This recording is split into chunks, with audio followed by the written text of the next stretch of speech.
Happy Sunday. Nope, almost stepped on a lizard. Holy crap. Anyway, it's 2 weeks out from the... I'm gonna kill one of these lizards on accident and cry about it. It's 2 weeks out from the Double Anvil, the double Ironman. I don't know if I've mentioned that before. It's not an Ironman event, so they can't call it a double Ironman. They call it an anvil because they say that's where iron is forged. Get it? So, but it is a double Ironman distance. So just to make it easier for everybody to remember and recognize, I just call it a double Ironman. Anyway, it's 2 weeks out. It is Sunday, so I will be done with it by this time in 2 weeks because it starts on Friday and ends on Saturday. There's a 36-hour time cap, I believe. And I should be well within that. My calculations put me at about 30 hours, 31 hours. But just like Mike Tyson says, everybody's got a plan until they get punched in the face. And this is gonna be the first time I've ever done a double Ironman, so it's gonna be one big punch to the face. So we'll see how my plan holds up. Speaking of plans, yesterday I went out on the bike and did a 100-mile ride, and my plan was to establish a baseline for how fast I was gonna ride in the race. What I wanted to see was if I pedaled as easily as possible, as relaxed, without exerting myself, slowed down going up hills, gave myself a little power going down hills to get some speed, and on the flats, just taking it nice and easy. Doing that for a full 100 miles just to see how my heart rate held up, what it was at that low effort, and to see what my overall speed would be, because that's more than likely what's going to happen at the Double Anvil. Gonna go as easy as I can because it's a very long bike ride. Probably gonna be close to 12 hours, 224 miles. So my goal for that is to get through it, maintain lap 8, 12:41. Maintain constant motion at a good pace so I can have something in the tank for the 52.4 mile run after that. And it went well. I averaged like 17 miles an hour, which for holding back a lot, withholding a lot of effort, that's fantastic. And the course should be, I believe the course is pretty flat. And Santos has some hills. So if the course is nice and flat, let me cross the road here. Yep, stop at the stop sign. The course is pretty flat, so it's gonna be a nice, even, smooth effort the entire way. And my goal is to just get through it with some in the tank. So I was really happy with yesterday. Went really well. It eased a lot of fears that I had because I've never ridden that far before. And lately I haven't been able to get those long rides in just because life happening. So that quelled a lot of fears. I'm really happy with that. And today I'm just out shaking things out a little bit. Gonna run for just a relaxed pace for like 2 or 3 hours just to get the blood going and shake out anything from yesterday. I'm not too stiff. Like I said, there wasn't a very high effort, probably like 50% tops.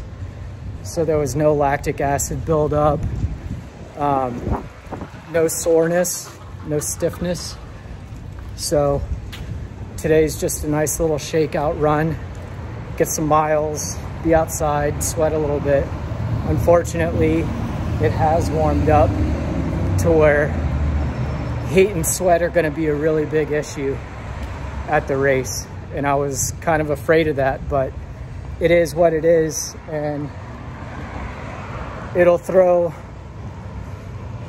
a curveball into everything. But it's not like I haven't raced in the heat before, or run in the heat, or biked in the heat. So we'll just get through it. It'll be more like playing chess than checkers.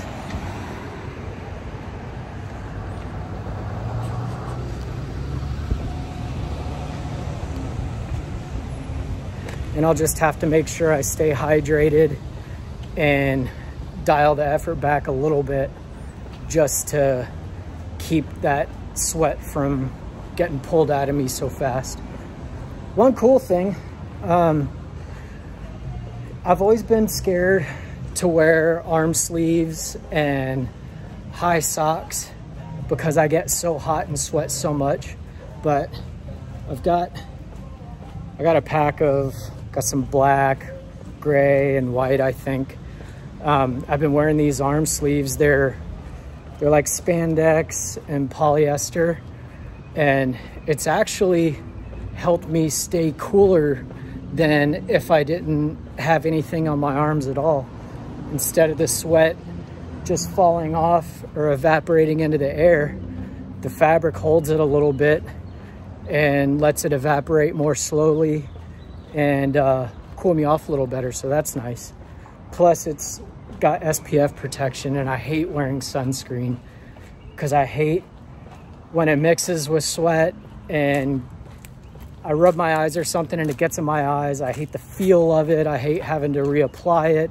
It's just, I hate sunscreen, but it's Florida, so you can't go without it.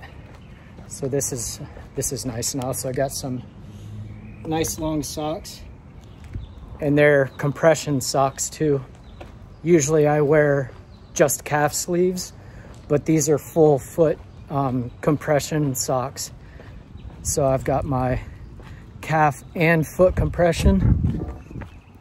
Plus they seem to help keep the sweat from pooling up in my shoes, which is nice. So trying some new things, little things, not big changes. And not really anything new to report. Things are going well. I'm back on training like I used to, as far as duration and how often, except with a little more stretching and yoga incorporated. And other than the heat, which is gonna suck, but it's gonna warm up the water, so the water won't be too cold. Other than that, I know what to expect for the race, and I'm looking forward to it. And just a note, I think the water temperature is like low 60s at the lake, the last I looked, if the online report is correct. So I won't need a wetsuit. I have never raced in a wetsuit, and I promise to you, I will never race in a wetsuit. Just a matter of principle for me. I will not ever wear a wetsuit. Started as a gag, but now it's a thing.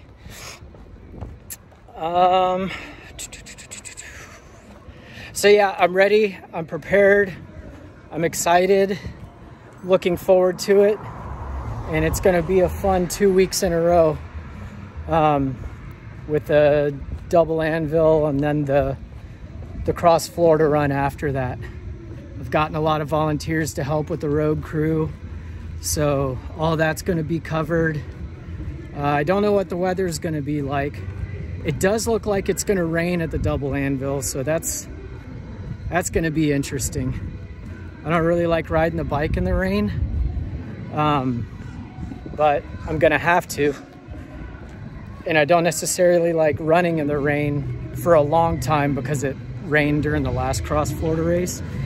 And I just don't like being soaked through for so long. It gets really tiring and frustrating. And when you're frustrated on a run for 20, 30 hours, it's exhausting all over. So I'm not looking forward to the rain. Hopefully that forecast clears up, but if not, I'll just deal with it. And cross my fingers that it's not raining on the Cross Florida run this year.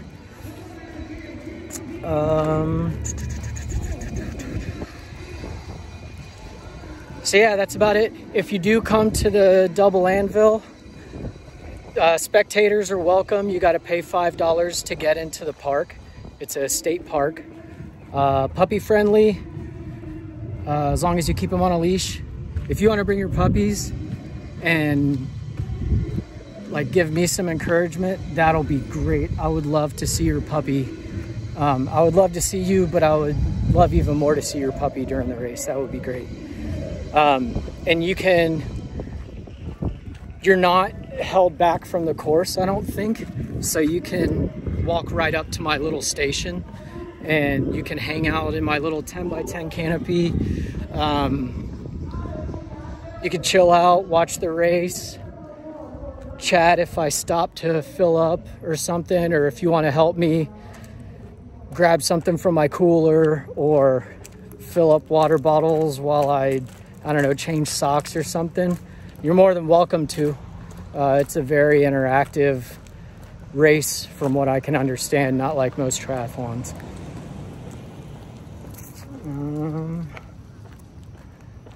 With that, I think I'm gonna get back to it. I've been out here for like an hour and a half. I'll probably wrap up in another hour-ish. Not really structured today, just kind of out having a nice fun run. And I'll check in with everybody next week when I'll be wrapping things up, and then it'll be race time before you know it. So thanks for watching, and thank you for all the encouragement, and I'll talk to you later.